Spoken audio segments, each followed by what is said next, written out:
अन्नदाता किसान भाइयों बहनों को नमस्कार। किसान भाइयों, इस वीडियो में हम बात करेंगे गेहूं की फसल में सिंचाई कब व कितनी करें, कितनी कुल सिंचाइयों की आवश्यकता है ताकि हमें गेहूं का अच्छे से अच्छा उत्पादन मिले और कम हमारी लागत सिंचाई में आए। जैसा कि हम सभी जानते हैं, पानी जल जो है ये हमारे जीवन के लिए सबसे महत्वपूर्ण है। उसी तरीके से पौधे के लिए भी जल की बहुत बड़ी उपयोगिता है।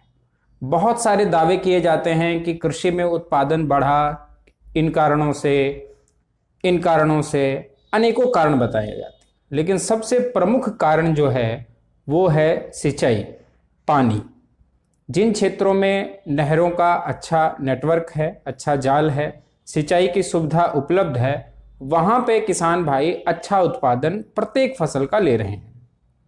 इसलिए किसानों की अक्सर मांग जो है वो सिंचाई के पानी को लेकर के देखने को आती है कि नहरों का संचालन समय पर किया जाए, सिंचाई पर सरकार के द्वारा विशेष प्रकार की सुविधाएं दी जाए। तो बात करते हैं गेहूं के लिए। गेहूं जो है ये रबी सीजन की फसल है और ऐसे समय में वर्षा बहुत कम होती है। फरवरी और मार्च के महीने में, कभी कभी जनवरी से कुछ हफ्ते पहले ही मावठ की वर्षा होती है। वो अंत में प्राप्त होती है, लेकिन पौधे को अभी शुरुआती अवस्थाओं में भी पानी की आवश्यकता होती है।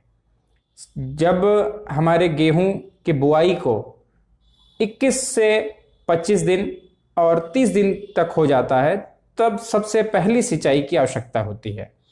इसे CRI स्टेज कहते हैं, क्राउन रूट इनिशिएशन।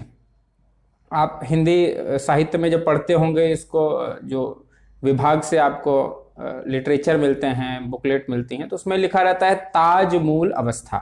ये इसका हिंदी का नाम है। होता क्या है कि लगभग 21 दिन के बाद, अंकुरण के 21 दिन के बाद, पौधे के अंदर जो जड़ और तने का संधि स्थल है, जहां पर ये दोनों भाग मिलते हैं, उस स्थान को क्राउन कहा जाता है और हिंदी में उसे ताज कहते हैं। उस स्थान पर नई जड़ें निकलती हैं, ये द्वितीयक जड़ें कहलाती हैं और ये पूरे समय तक पौधे के साथ रहती हैं। अर्थात जब हम फसल की कटाई करते हैं उस समय जो मिट्टी में जड़ लगी रहती है वो यही जड़ होती है, और बीज के अंकुरण होने के समय जो जड़ निकलती है वो कुछ ही समय बाद नष्ट हो जाती है। तो पौधे के निर्माण प्रक्रिया में ये एक महत्वपूर्ण कड़ी है।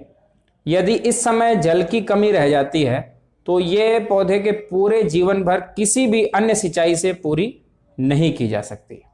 इसीलिए संस्तुति की जाती है कि यदि आप गेहूं की फसल में एक ही सिंचाई देने के योग्य हैं, आपकी क्षमता केवल एक सिंचाई कर सकने की है, तो आप इस स्टेज पर सिंचाई कर दीजिए, जो कि औसतन 25 से 30 दिन पर सिंचाई जरूरी कर देना चाहिए।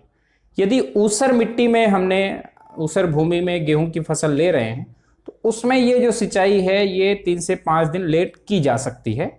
ऊसर भूमि में थोड़ा देर से सिंचाई करना है, 3, 4, 5 दिन अधिक कर सकते हैं, 30 दिन 32 दिन पर सिंचाई कर सकते हैं।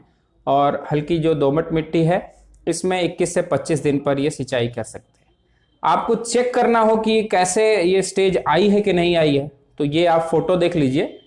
जब ऐसा आपको दिखाई देने लगे तब आपको ये सिंचाई कर देनी है। कुल 6 सिंचाइयों की संस्तुति जो है ये हमारे वैज्ञानिकों के द्वारा किसानों के लिए की जाती है। पहली सिंचाई CRI स्टेज की सिंचाई है। दूसरी है जब फुटान शुरू होता है तब। तीसरी है जब गांठें बनती हैं। चौथी है जब उसमें बालियां आती हैं।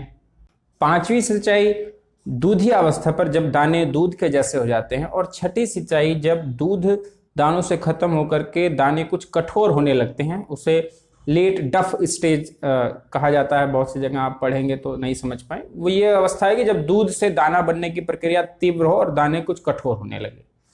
ये 6 की 6 सिंचाइयां जो हैं, इसमें पहली जो 3 सिंचाइयां हैं, ये पहली सिंचाई तो बुआई के 25 से 30 दिन बाद। दूसरी तीसरी सिंचाई जो है वो पहली सिंचाई के, अर्थात दूसरी सिंचाई पहली सिंचाई के 25 से 30 दिन बाद। तीसरी सिंचाई दूसरी सिंचाई के 25 से 30 दिन बाद। चौथी सिंचाई जो है ये 15 से 20 दिन बाद।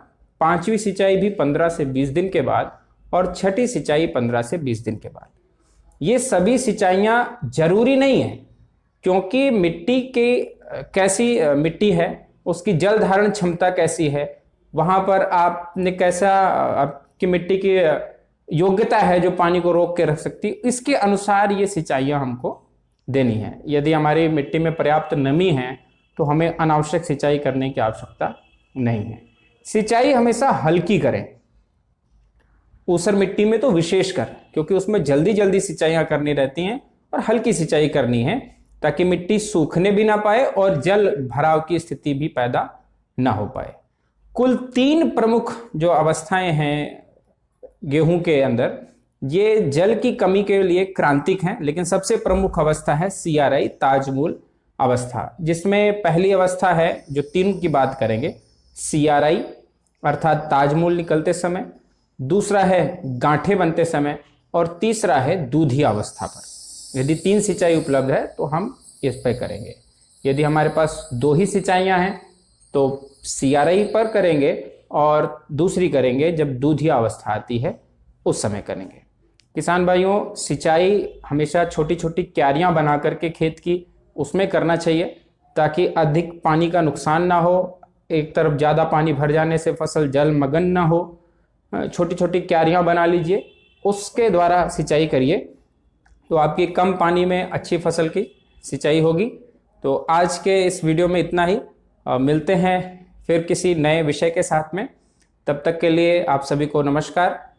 ये जानकारी आपको अच्छी लगती है तो अन्य किसान भाइयों तक इसे साझा करिए। यदि कोई प्रश्न है तो आप इसमें आप पूछ सकते हैं।